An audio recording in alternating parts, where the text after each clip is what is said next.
What's going on, you guys? I got a little something to say. Like Ice Cube said, I got something to say. Yo, Drake. What up? I got something to say. This is EB Crypto, Eric Brent, Family Cash Machine, Follow the Money. And we're going to talk about Ukraine, World War III, and currency wars for a little while. I want to talk about this for a little while. What's Ukraine doing? What does Ukraine got to do with anything?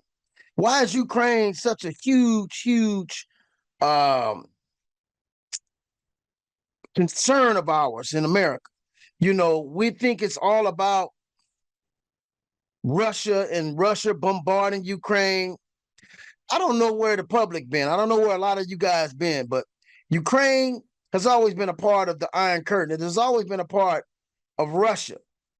And it's just recently that they have basically supported this regime of Zelensky and pushing arms through Zelensky. And I'm asking the question, why? And that's why I named my channel Follow the Money. I want to make sure I was recording. It's been great, man. It's been great, been great. Bringing information to you guys, talking to you guys about what's going on in the world. I talk a little loud, so let me move this mic away from me. I sometimes don't need a mic. my voice is a mic. But yeah, it's been really crazy watching things transpire. And not only watching the things transpire, but watching the media spin on it and how way off the media has been in representing the story and accord to what the actual story is.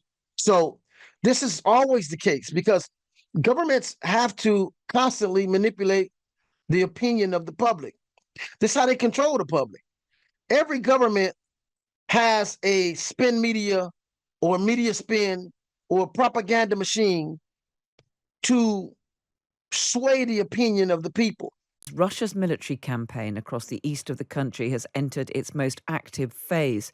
Russian forces are trying to encircle Ukrainian troops who are trying to defend two strategically important cities, Severodonetsk and Lysychansk. Russian officials have suggested the invasion will not end soon, saying there is no deadline. Meanwhile, Russia and China have flown bombers in a joint military exercise over the Sea of Japan as the leaders of Japan, India, Australia and the United States met in Tokyo to denounce international aggression. Well, a little earlier, I spoke to Mark Esper, who's a former United States Secretary of Defense and author of A Sacred Oath, and I began by asking him his assessment of that renewed Russian offensive in eastern Ukraine. Look, I would say this much. First of all, the invasion by Russia was unprovoked and illegal, and it's been quite horrendous. And I think a strategic failure on many counts by Vladimir Putin. Clearly, the first phase failed. That the first phase being seize the country, or at least Kyiv and other major towns. But for Mariupol, which they recently consolidated on, that's been about what they've been able to achieve. So I'm just looking at this. Let's get into it. Let's get into it a little bit. I don't have much time. I don't want to bore you guys too much. Ukraine has been the last straw for Russia. Now, over the last 8 years or 10 years or so, if you look at the map of UN bases and UN stations, they have been closing in and closing in and closing in over the years, closer and closer to Russia's borders. This is the issue, and Russia has warned them over the years to give them 50 feet. Stop coming so close to our borders. Stop building more and more bases closer and closer to our borders. And this has been going on for the last, I say 15, 20 years. And if you haven't been paying attention, Russia said, okay, if you guys come into Ukraine or try to make Ukraine a part of the United Nations, then we're going to bomb Ukraine. Because that's almost equivalent to someone making Mexico a part of, their regime that's anti-American. So this is the issue here. I'm not going to say that Putin is the aggressor. I think he's the defender. I think he's defending his country. And I mean, who's not going to defend their country? Because the first law of nature is self-preservation. So now here he is on our borders of Cuba.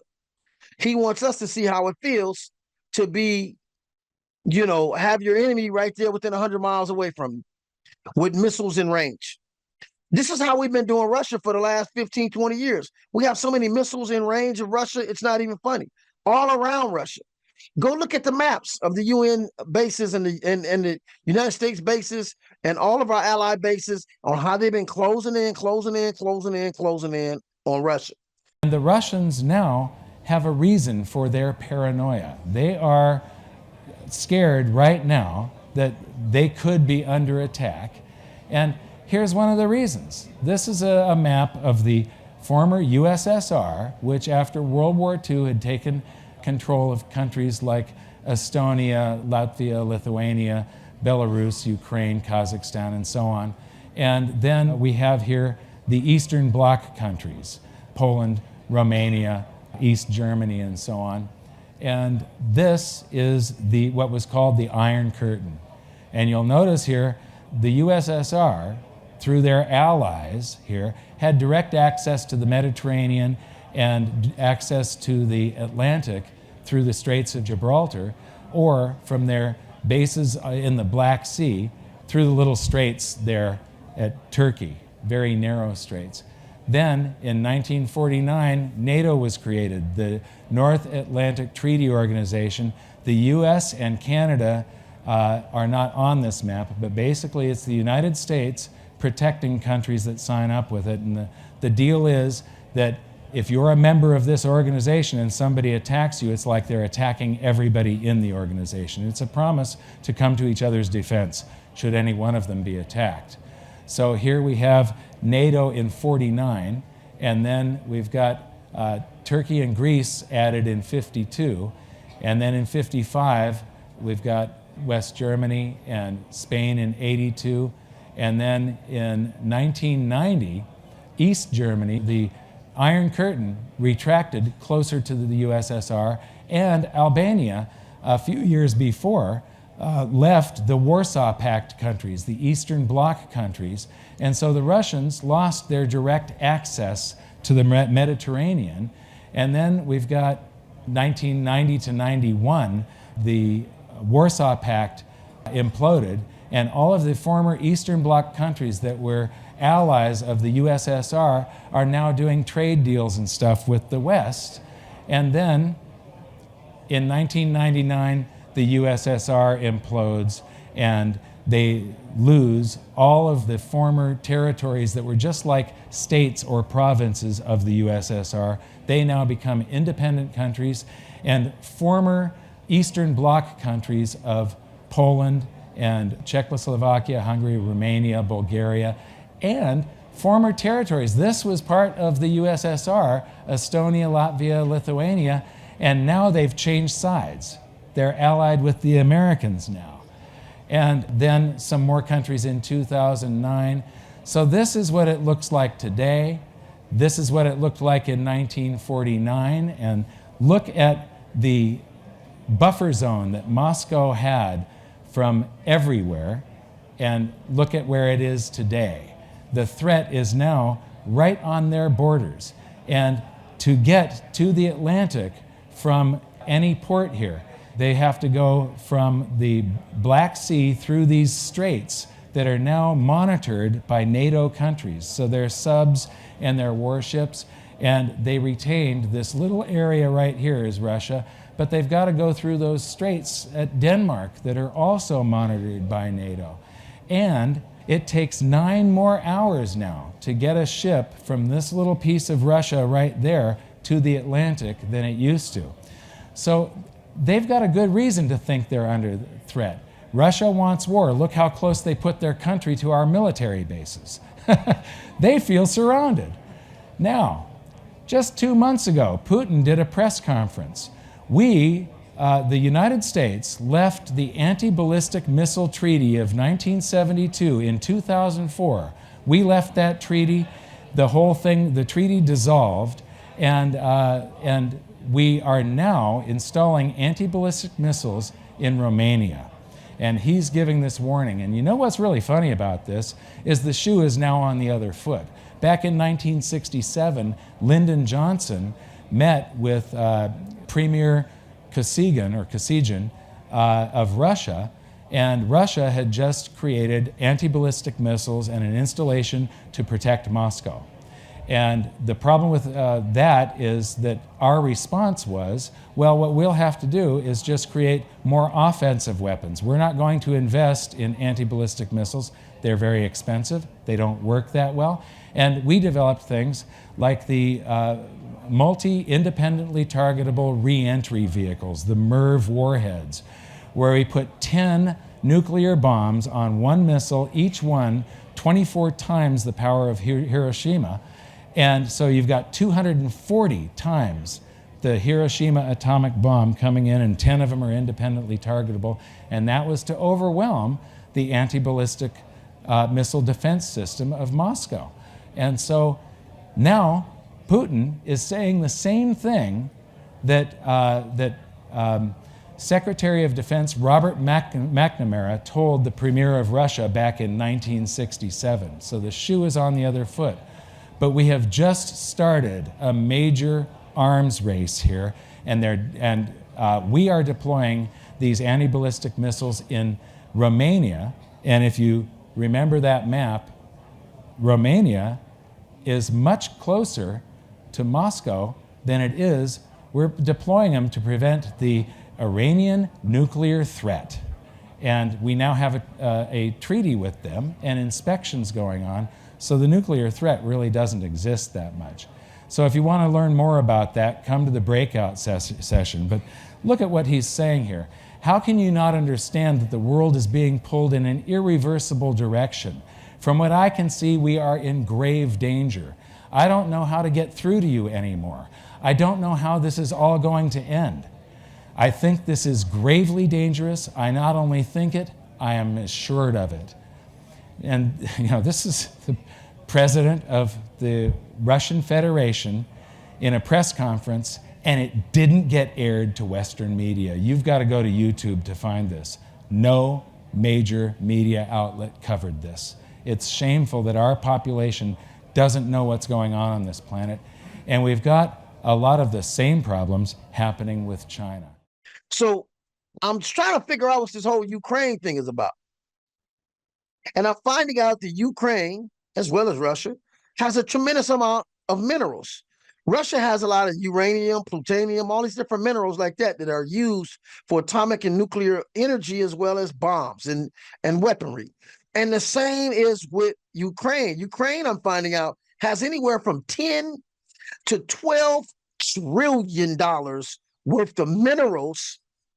And our government does not want to see those minerals in the hand of Putin and China, because they're right now, and this is heading into the currency wars, using their minerals to back it, and they're using minerals to back up their currency.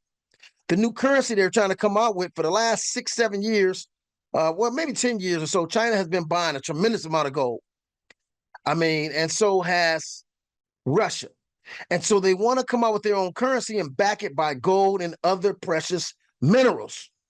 So they're already created a system that's going to pretty much allow them to do international transactions without the SWIFT code system.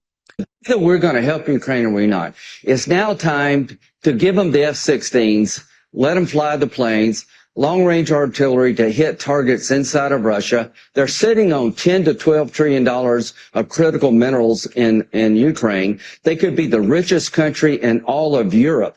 I don't want to give that money and those assets to Putin to share with China. If we help Ukraine now, they can become the best business partner we ever dreamed of. That $10 to $12 trillion of critical mineral assets could be used by Ukraine and the West not given to Putin and China. This is a very big deal how Ukraine ends. Let's help them win a war we can't afford to lose. Let's find a solution to this war. But they're sitting on a gold mine to give Putin 10 or 12 trillion dollars of critical minerals that he will share with. Either we're going to help Ukraine.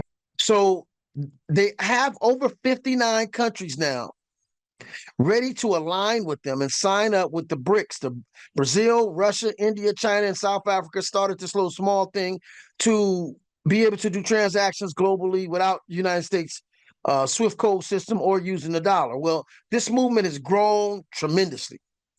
I mean, this movement has just dwarfed into a whole different movement to where basically I think about 6 months ago, you had the BRICS gross domestic product was actually larger than the UN's. Wow. First time in the world. And they're keeping this very hush-hush, but it's all about money.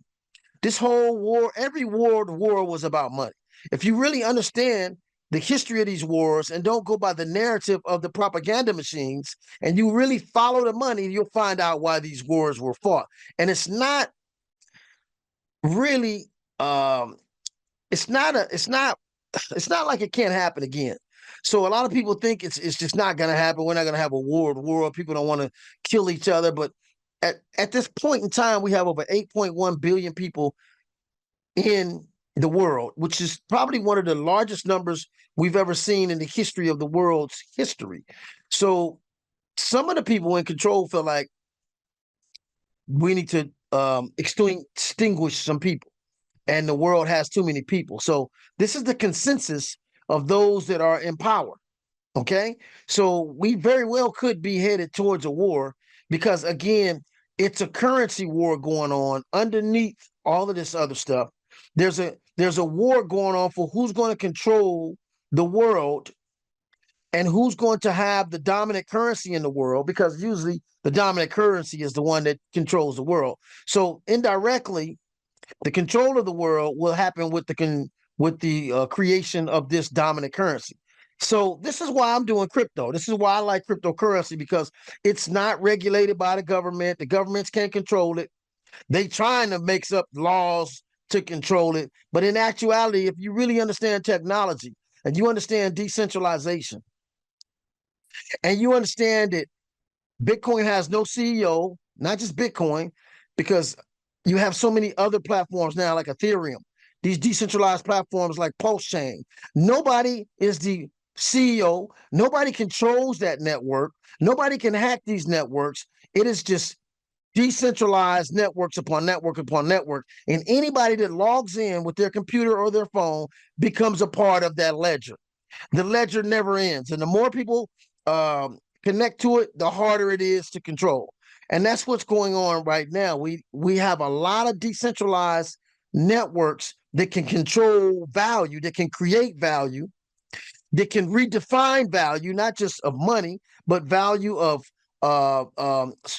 intellectual properties, inventions, ideas, all of these different things. Real estate can be tokenized and decentralized in a manner where governments or financial institutions or banks can't control it. And the people who create the value of certain items will share in the value of those items. So we're in a very interesting time right now. And like I said, there is a currency war going on. And if you're watching it carefully, you'll be able to see it and identify that they're fighting for the dominant currency. This is what's going on. Well, China and Russia have unequivocally declared a full-scale attack on the U.S. dollar. I don't think most people realize we are at a tipping point moment right now for the U.S. dollar dominance around the world. The U.S. reserve currency, of course, is the reserve currency of the world. Central banks, though, are dumping U.S. dollars and fleeing to gold. They're fleeing to commodities. We just got some startling new numbers. Take a look at this out of China, which I had to do a double take when I first saw this chart. This is unbelievable on the Chinese cross-border payments. We'll explain more about what this means in a second to help us understand what's going on here and this sort of fleeing to gold away from the U.S. dollar. Let's bring in a friend of the show, Kevin Demerit. He's the CEO of Lear Capital and who helps a lot of our viewers be able to invest in gold. Kevin, great to see you. Welcome back to the show. Yeah, great to be back, Clayton. Thank you. So let's take a look at this. I just want to, before we get into the nitty gritty here of the de-dollarization here, because you put together a brand new report as well. When you saw this chart, which you and I were sharing back and forth over the past few days here, what did you think when you saw these cross-border payments out of China?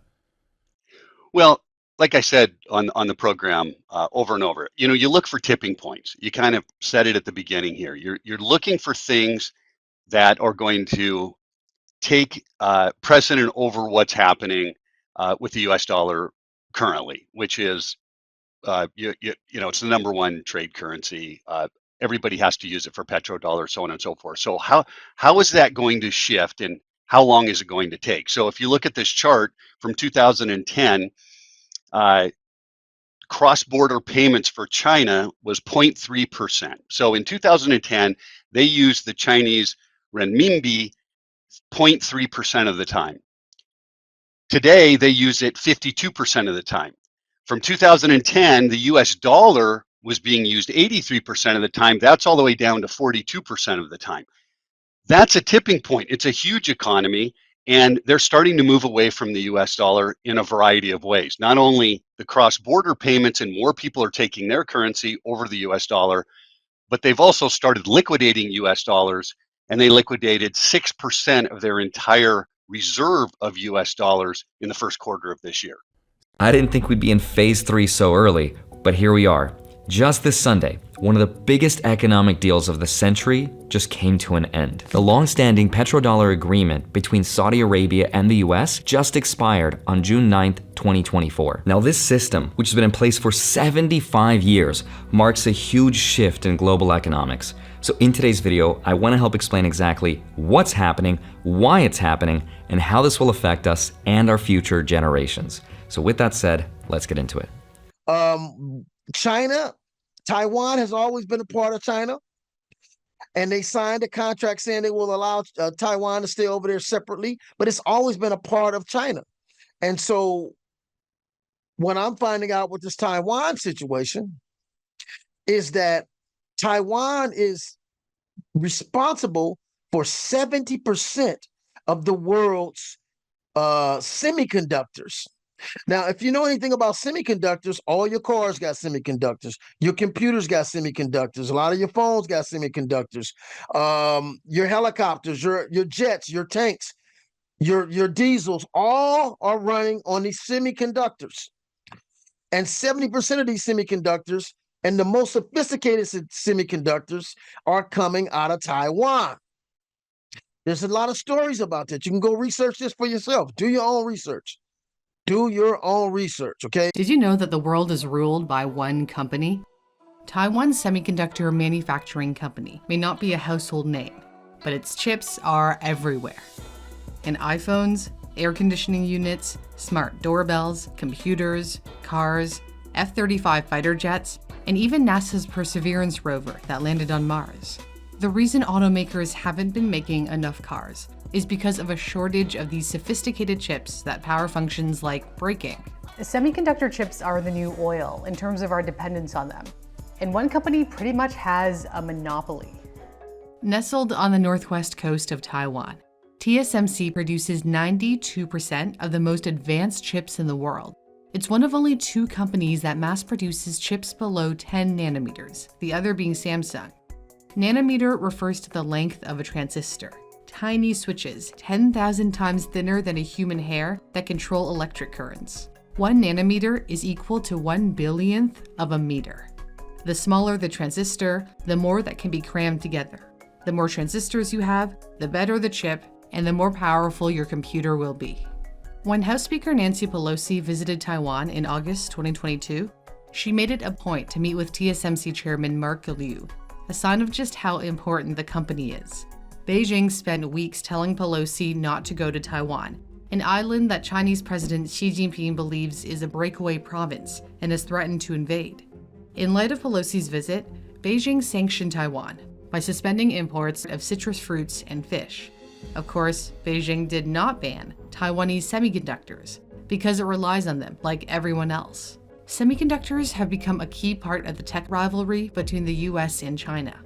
There are concerns that an invasion of Taiwan by China could choke off the supply of these cutting-edge chips to the rest of the world and give Beijing control of this essential technology. So, how did Taiwan Semiconductor become so dominant?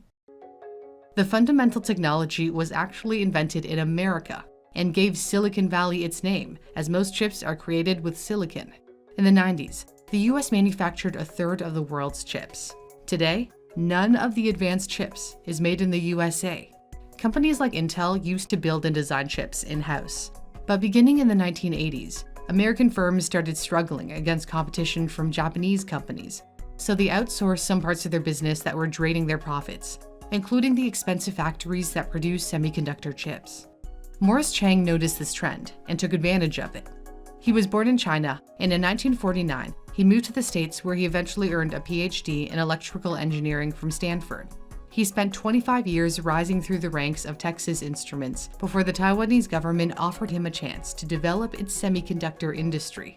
Chang realized there was a great opportunity to create a new company focused solely on making chips that could supply all needs. In 1987, TSMC was born. Chang initially priced the chips at a loss to capture a larger market share in the hopes that costs would eventually be reduced enough to generate a profit. His strategy paid off big time. The world's largest companies all rely on TSMC: Apple, Intel, Qualcomm, AMD, Nvidia, Huawei, and Tesla. Manufacturing semiconductor chips that are the size of a fingernail is crazy difficult. Each chip is packed with as many as 50 billion transistors. The process begins by cutting silicon wafers, these thin slices of semiconductors that kind of look like shiny mirrors, into individual chips. Employees must wear protective gear when handling them. If even a speck of dust falls onto the wafer, the entire batch risks being ruined. The chips are made by etching tiny patterns across the wafer, layer upon layer. To create the layers, the wafer is coated with a light-sensitive chemical. It's kind of like layering a cake, except in this case, the cake has 75 layers and takes 3 months to make. The layers are connected by copper wires that carry electrical power. The entire process is daunting, and TSMC has the undisputed edge. But things are getting complicated as it finds itself caught in the middle of a tug-of-war between two superpowers. In August, President Biden signed the CHIPS Act into law, which bans companies that receive American subsidies from manufacturing sophisticated chips for China, any that are below 28 nanometers. Washington is offering $52 billion in subsidies to encourage manufacturers like TSMC to build semiconductor plants in the US. One is scheduled to open in Arizona in 2024, which TSMC previewed on its LinkedIn page, but it will still represent only a small sliver of global chip production. At the same time, Chinese chip innovation is growing by leaps and bounds. In 2020, Chinese firms were still struggling to get below 40 nanometers. Today, leading Chinese chip company SMIC is said to have successfully made a 7-nanometer chip. Researchers at the firm Tech Insights say the chip was made for crypto mining. China has made it a strategic priority to boost its domestic semiconductor industry, showering Chinese chip firms with incentives, including exempting them from paying corporate income tax for up to 10 years if they make the most sophisticated chips. Still, for now, Taiwan Semiconductor is the most important chip manufacturer in the world. It's producing chips that are 2 nanometers smaller than China, and vows to start manufacturing ultra-advanced 2-nanometer chips by 2025. That means your iPhone would last 4 days without needing a charge. China needs TSMC just as much as the United States does. As geopolitical tensions rise, Taiwan Semiconductor's importance on the world stage may be the island's greatest protection against any possible invasion. Thanks for watching. For Newsthink, I'm Cindy Palm. On this. So there is a need to control this. So if China invades Taiwan and takes control of the lead technology in the world, something that we all need for our cars, our helicopters, our jets, our fighter jets, our aircraft carriers, if China takes over these semiconductor production manufacturing country, we in trouble. We in trouble. And so that's what this is about. It's about money. At the end of the day, it's not about, oh, China's trying to take over this country and they're wrong. No, it's not about that. It's about the control of technological, which is money, minerals, which is money. And this is what wars have been fought over for so long. And this is why we, as the people, need to redefine what value is. We have the power to define what value is based on what it is that we use.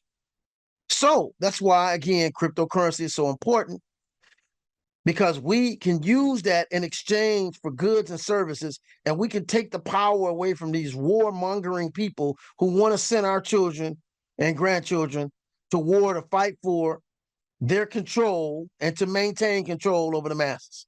That's what it's all about. So again, you guys, I don't know why we are defending Ukraine. If you guys check the Oslo, which is the military force of Ukraine, they still have a swastika. They are Nazis. They have a gold and yellow swastika. That's their symbol. So why are we financially funding Nazis? I don't get that. And then at the same time, they're trying to call Donald Trump a racist, but Joe Biden is funding and financing Nazis. Go figure. So again, don't listen to the narrative. Do your own research and find out why we really getting ready to fight this war. 10 to 12 trillion dollars worth of minerals are in Ukraine.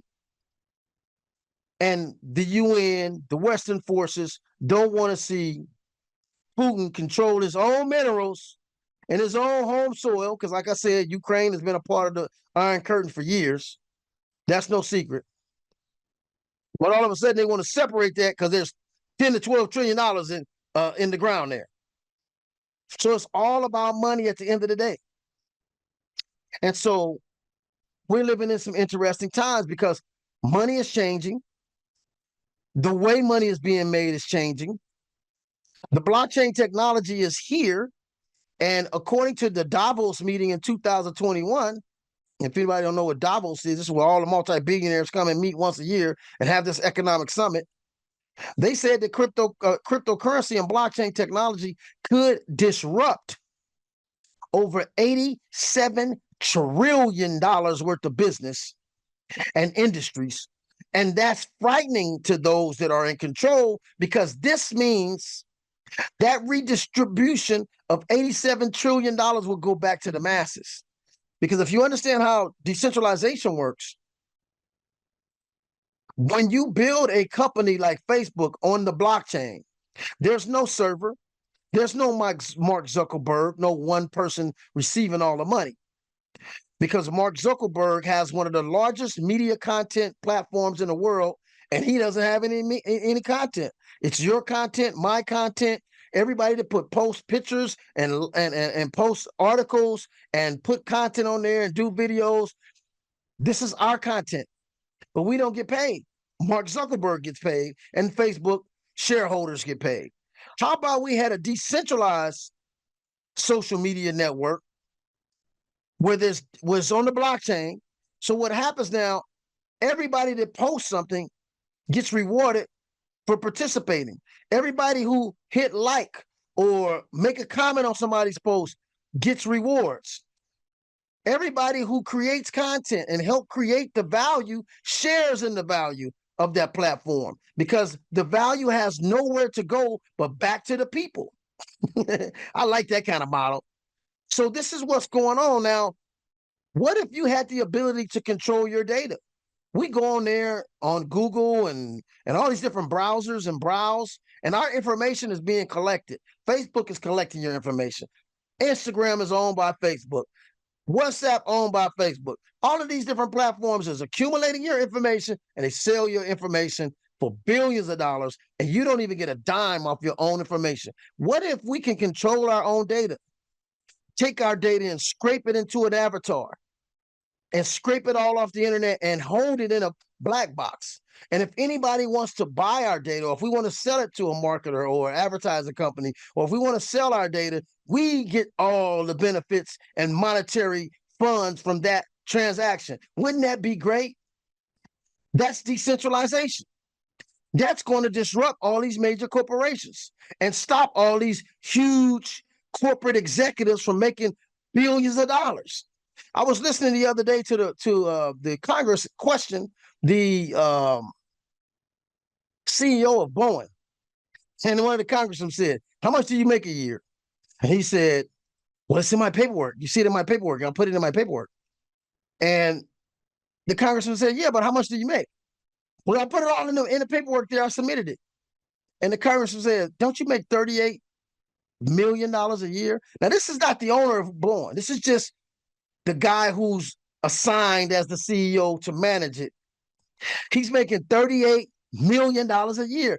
Thank you, Mr. Chairman. Mr. Calhoun, what is it that you get paid currently? Senator, that's well disclosed in our proxy documents in each of the years that I've been employed. Yeah, but what is it? It's a big number, sir. Well, let me help you out. It's $32.8 million this year. Does that sound right? Yes, it does. That's a 45% increase over last year. Does that sound right? Yes, it does. What is it you get paid to do exactly? I get paid to run the Boeing company. Yeah.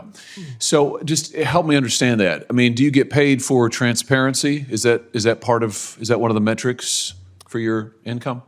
I think the board counts on me for transparency. Really? Because you're under investigation for falsifying 787 inspection records. The Boeing's under criminal investigation for the Alaska Airlines flight. You were investigated by DOJ for criminal conspiracy to defraud the FAA. This is all in your tenure. This doesn't sound like a lot of transparency to me.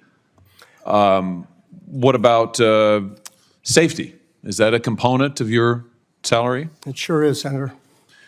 You know, have you seen the reports that the subcontractor that you used to make that door piece that fell out of the sky, that when the FAA went and toured the facility, they found one door seal being lubricated with Dawn liquid dish soap and cleaned with a wet cheesecloth, and another was being checked with a hotel room key card? Does that sound like safety to you? So decentralization stops that kind of racket. We're not at 38 billion or at 38 million, and the billions of dollars that Boeing make is being shared by those that created that company and participate in that company and help that company to make its value. They are the ones that benefit from the value. That just makes more economic sense to me. So this is coming, and it's going to disrupt governments, financial institutions all around the world, okay? They want to use AI, and they want to use blockchain technology in a way to where it enslaves you even more. But the cat is out the hat now. The cat is out the hat, and decentralization is here. We have several decentralized platforms that are not going away, that you can't turn them off. You can't change the data. It's immutable. You can't stop them. There's no CEO. There's no headquarters. There's no specific point to stop it. There's no server.